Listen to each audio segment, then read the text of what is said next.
गई, चिंता आ गई। और ऐसा तो दर केवल हमारे बाबा विश्वनाथ का दर है जहां पर चाहत और चिंता दोनों मिट जाती। अरे उनको देखने के बाद अब जीवन में और क्या देखना शेष रहेगा? उनके दर पर आने के बाद अब और ऐसा कौन सा दर है जहां जाना पड़ेगा? इनके दर पर तो बड़े बड़े शिव सनकादिक, बड़े बड़े अमलात्मा, बड़े बड़े महात्मा, बड़े बड़े योगी यति मुनि आते हैं। और धन्य है हम और आप जो बाबा विश्वनाथ की नगरी पर विराजमान, उसके दर पर पड़े हुए हैं। भगवान भूत भावन त्रिपुरारी कहते हैं, हे नंदी जो मेरी शरण में आ जाता है। समझिए, अब आप लोग कहेंगे महाराज काशी आए तो काशी आने का फायदा क्या है? भगवान कह रहे जो मेरी शरण में आ जाता है नंदी, उसको मैं क्या प्रदान करता हूं पता है? कि अभयम सर्वभूतेभ्यो ददाम्ये तदव्रतम, अभयम सर्वभूतेभ्यो ददाम्ये तदव्रतम।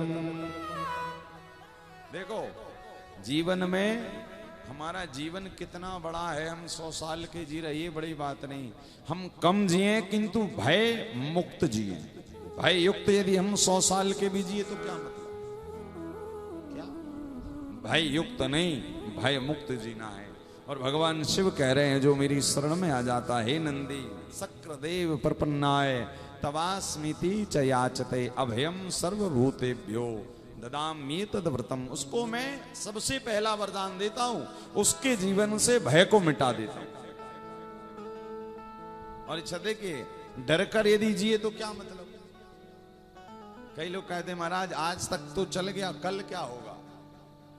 कल की चिंता होती, याद रखना जिस महादेव ने आज तक चलाया है वो कल तक भी चलाएगा, वो परसों तक भी चलाएगा, वो आजीवन चलाएगा। यदि आप उसके हो गए हो ना तो उसकी अब आप चिंता मत करो कि कल क्या होगा। भाई कल क्या होगा? अब काशी में हो तो कल भी बढ़िया ही होगा, आज से ज्यादा बढ़िया होगा कल। क्या आज यदि कष्ट है तो कल कष्ट नहीं होगा, कल उससे बढ़िया फिर अगला वाला दिन होगा। जैसे जैसे आपके जीवन में शिव भक्ति बढ़ेगी वैसे वैसे आपके दिन आनंद से गुजरते जाएंगे, आपका समय खुशनुमा होता जाएगा।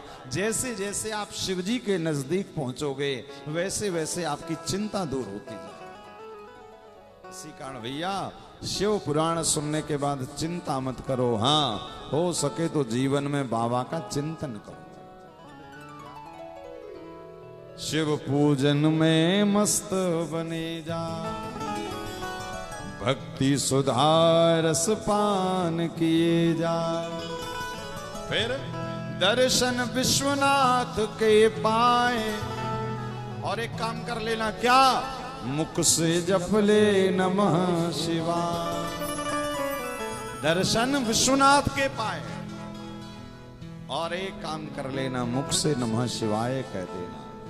हमारे बाबा को बहुत ज्यादा कुछ चाहिए नहीं।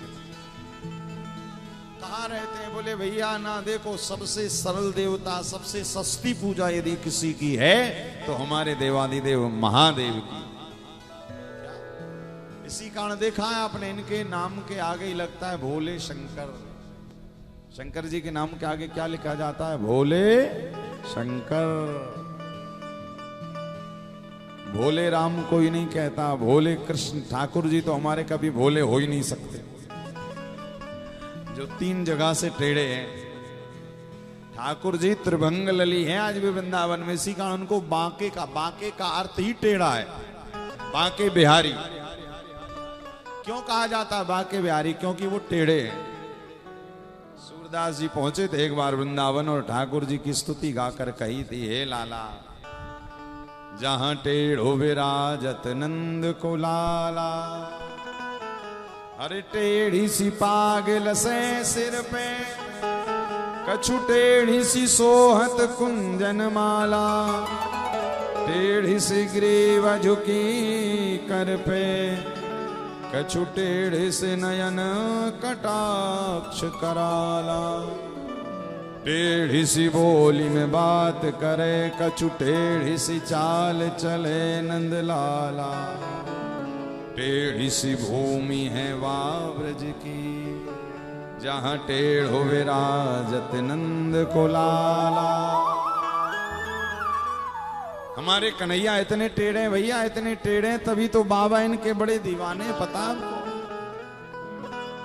केवल और केवल वृंदावन में और कोई देवता नहीं गए। जितने मंदिर भोले बाबा के हैं, सबसे ज्यादा ब्रज 84 कोस में तो कन्हैया के मंदिर हैं, दूसरे हमारे भोले बाबा के मंदिर। क्यों?